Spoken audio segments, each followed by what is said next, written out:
But what I also understand is I've been doing this long enough to realize if he keeps getting away with this stuff, he's either going to end up in prison or in a casket. Don't shake your head because you have no idea. You think you know too much, but I'm going to show you about what you do know. Not at all, right? In fact, I'm just going to guess. I don't know your mom, but I'm just going to guess she's probably told you not to do it. Mm-hmm. Yeah. So you don't listen to her, and you're not listening to me or the court. You just want to play by your own rules, don't you? No, sir. No, I don't. Because otherwise you wouldn't have done it last night. Young man, how old are you? 18 now. When was your birthday? December 21st, 2006. It's my birthday. So we turned 18 this, as I told the court, it was charged originally in a juvenile matter, and then it was dismissed and they recharged as adult.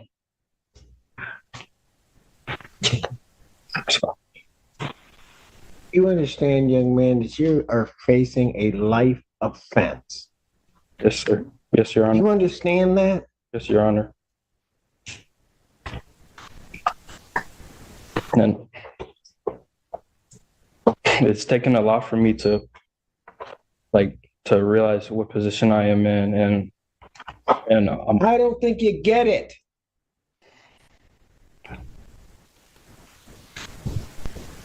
You found yourself in a position where maximum penalty is life or any term of years.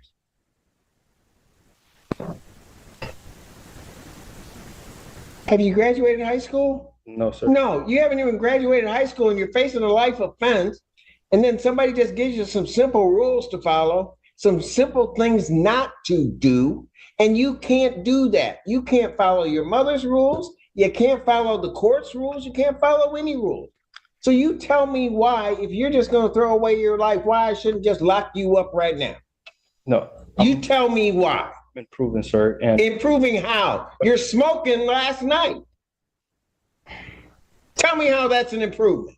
I do it. I'm gonna tell you why. I usually need to study or focus study, and it helps me focus while studying. I listen to music, and I honestly no harm for it. And You will never do it. I would never do it again. I can do it whenever I'm not addicted to it or anything. I just like it because it helped me study. Great. I got good. My grades are improved now. Back since I've been out. I've been having. Did you tell your mother you needed something to help you study? I said I prefer. I actually. Did you tell your mother that? No. No, sir. Because you're just so grown, you took it on your own. Sorry. I was trying to do things on my own, and clearly I messed up. And this just shows that I need my mother to supervise me and to. You're not listening to her. I don't, and I'll be honest with you, I went through the bond form, Mr. McGoes. I don't understand how he has a PR bond. I don't. So the family would not be able to make a high cash bond or a significant money bond. He came to the court with no prior history of any misconduct. He is high school senior, on track to graduate. I explained to the magistrate how the family has all come together to take care of this, help assist this young man through this time. He's on a tether, on house arrest. All he is able to do is go to school and church. And I believe those are the two places that he's gone to. Yeah, those are two places that I've only been. He is not a risk of committing any offenses. He's not a risk of Yes, he is. any. Because he did it already. It's possible, and not to excuse anything here, Judge, but it's possible that I didn't explain the conditions sufficiently to this young man. How's that feel with your sword in your chest? I don't think I understand the court. I don't mind attorneys falling on the sword for their client, Thank but you. this young man is not listening. He is not. He is just going to decide to do things his way. And I think his problem is he's running to the wrong judge to try to do stuff his own way. Understood, Judge. I would suggest that perhaps if he were to test regularly and prove to Your Honor that he does respect the court, does understand what he needs to do. You know, Mr. McCullough, I don't mean to interrupt you. No worries. It's almost not so much about respecting the court, although I do require that. But you know, I'm sitting up there watching on the Zoom screen, and I see his mom just standing beside her child. And it's the fact that you don't respect her that is really irritating me. And because of that, you're not even doing the things to respect yourself. You're an 18-year-old kid up here facing life for what? And again, I don't know your mom, but you got these charges come up, you got your mom scared to death. If Your Honor would like to speak with her, she'd be more than happy to talk to the court. Right?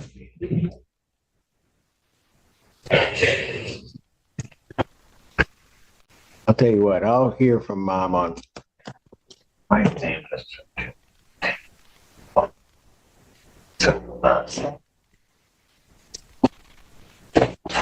Your Honor, and I probably mentioned this already, but he's in his last semester. My concern is that if he's detained for long. Oh, I know. Yeah, I know Your Honor knows. I know. I just wanted to put that out there. And You know what? If I don't care about his education, about his life, what if he doesn't care? Why should I? I think he does care. I think he's just made some mistakes. And He's improved. not listening. He's never talked to you before. Oh, I can tell. Meaning he's listening to you, Judge.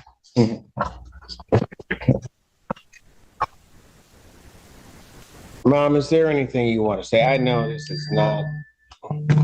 Excuse me one moment. Oh, yes. Please. Let me see where he wants her to speak. Right there, of course. Put him over there with you, Alan, and then mom can come up so I can hear her. Right here, man. Mom, you can come on out. State your name. Nicole Barrow. All right. What do you Thank want? What do you want to tell me? I know most moms will say that they have like a good kid and they give you this long spiel and then they do something bad and they're like, oh no, you should believe it. But when I tell you, like, I'm in shock, utter shock. He was really a good kid and still is. I did not know. I knew he had a vape, but it wasn't marijuana. And I did tell him it was bad for his lungs. Prior to that, he was my only child that I knew for sure was going somewhere. He's never smoked, never been in any trouble. Him and his brother had started a business where they were selling hoodies in school. He would even be the one, helping me around the house. He's got a brother 16 months apart from him. I moved up to Ann Arbor 8 years ago so that he could go to a baccalaureate school because my two oldest children went to Cass Tech. His older brother went to Eastern and somebody laced his weed and sent him on a trip. By the grace of God, he came back. He's got a degree now. He's going to U of M this fall for software engineering. He even got a STEM scholarship. So that was the example that I was showing my younger children. Don't smoke weed. Don't hang out with these kids. Started hanging with some new kids that were older than him in college. And then I think turning 18, he thought he could, Just thought he was grown. rebellious and grown. Yeah. Yeah. And not knowing. I just ask that the court show mercy. And I know this isn't something light or to be taken lightly, the charges that he's facing. We don't consider it lightly. We come from a good background. Our family civil rights activist. I don't know if you ever heard of Willie Barrow. My aunt, Yes. Joe Lewis, my great uncle. I'm doing well at Blue Cross. I'm making a name for myself with the CEO. I'm back in school. Ma'am, So he comes let from a me good stop family. there. I'm sorry. I do not doubt that at all. Yeah. So this is hard. I do not doubt that you as a mom have tried to do everything within your power to give him the tools and everything else so he could succeed. That is not a doubt. Like I said, I don't know you, but when I saw you on the screen, it wouldn't be easy for you, but if you just walked away from your kid that might have done wrong, I don't know that anybody would blame you necessarily. You didn't do that. You were standing cheek to cheek with him. Yeah. So understand any decision that I make, it's no reflection on you. Sure. I understand. But what I also understand is I've been doing this long enough to realize if he keeps getting away with this stuff, he's either going to end up in prison or in a casket. Don't shake your head because you have no idea.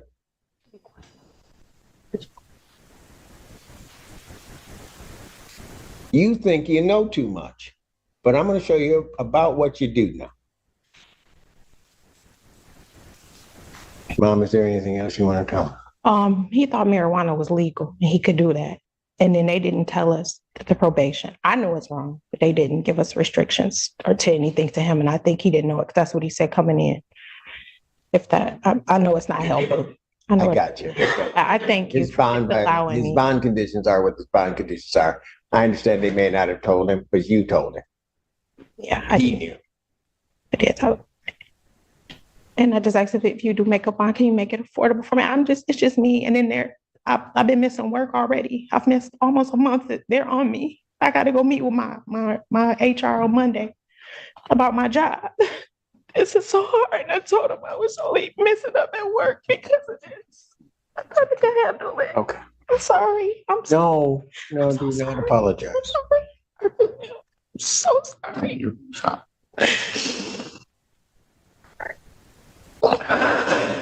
What time's your appointment on Monday? In the morning when I go to work at 8 a.m. I work in Medicare Advantage out of the Blue Cross. It'll be 2 years in May. What time do you get out of work? 4:30. You're right. All right. Okay. Thanks. And you work, how far is it from your work to here? It takes me about 45 minutes. To get here? Yeah. All right. Okay. Thank you. Thank you.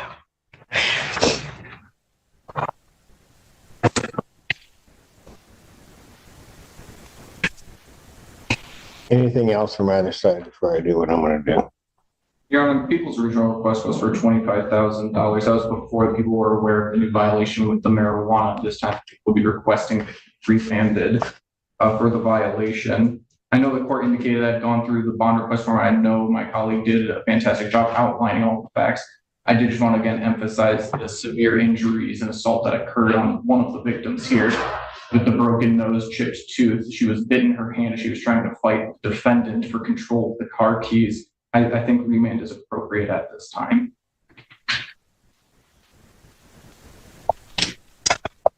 Margot. I have nothing additional to add, Judge. This isn't the time to talk about the facts. We do have compelling defense to this case, but I'm not going to get into them now. This is a first offense, first charge of the lifetime for this young man. The family does not have money to pay a high bond. I would, if Your Honor was going to change the bond, I would suggest something in the range of 10 to 25,000, 10% if possible.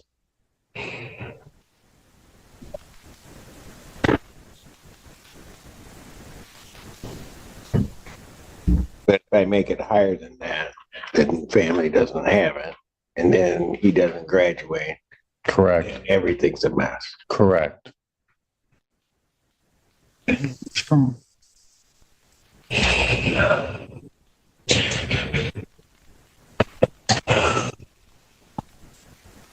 Hey, man, anything you want to say? Hold on. I just want to say that I do learn from my mistakes. I'm getting closer to God. I know I do look at my mistakes, and I know it impacts my family, and I know it impacts my mother, and it really breaks my heart. I've been improving. I've been improving in school, my business. I'm helping opening up a business today, actually, for pregnant women, for a pregnancy pillow. Like I'm trying to like do the right thing, and I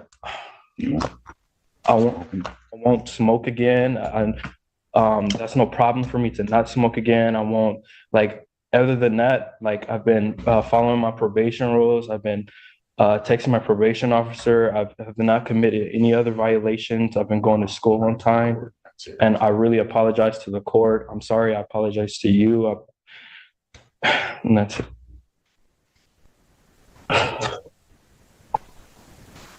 Do something.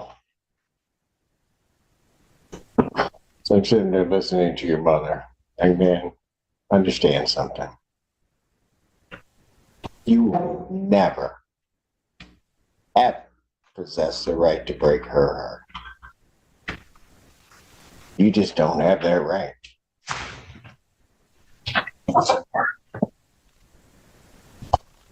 Normally, and the easy thing for me to do is to accede to the people's request. If I accede to the people's request, you're not out. You don't graduate. Everything becomes a whole mess. But it also seems that if I let you out, you can't seem to follow the rules or do anything. So what I'm going to do is I'm going to think about it. And I'm going to decide what I want to do. But you're not leaving here today, Mr. Allen. What I'm going to do is I'm going to revoke your bond. You sit there and you think about it. I'm going to set a bond hearing 4 o'clock on Monday, 4 p.m. I'm setting 4 p.m. so you can get into the building. Ma'am, you get to work. You get here. We'll be here. We'll wait for you. Okay? We'll finally have somebody that's waiting on you as opposed to you waiting on everybody else and everything falling through. But what you're going to do, young man, since you can't seem to understand what kind of life you're kind of headed to, you ever been in jail? Yeah. For how long? They put me in here for 4 days. On this case, Judge. Well, you're going to be back in. And then when come Monday, you might just stay in. You have nobody to blame for this but you. So at this time, defendant is remanded.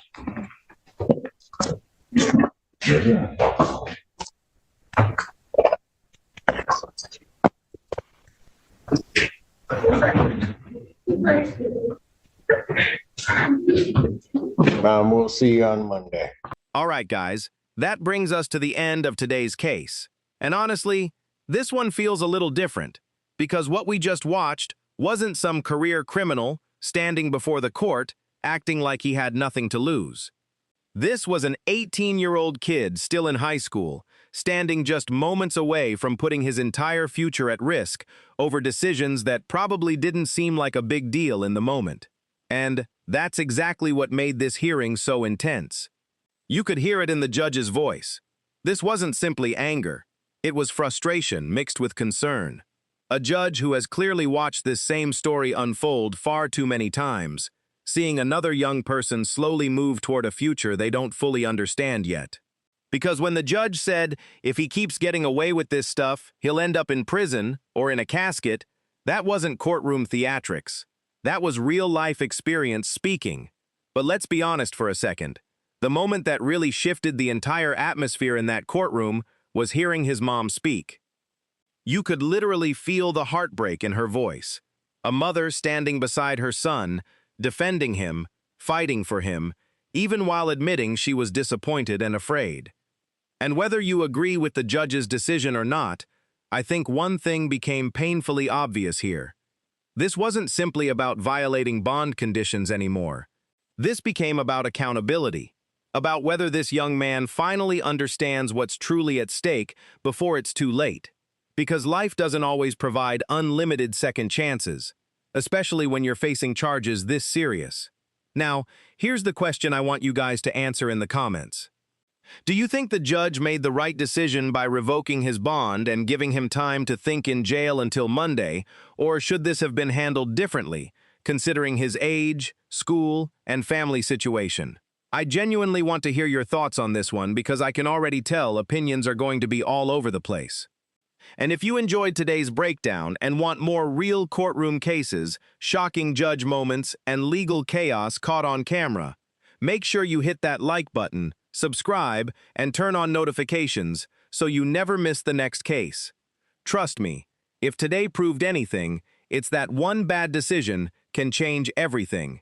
Stay safe, make smart choices, and I'll see you guys in the next.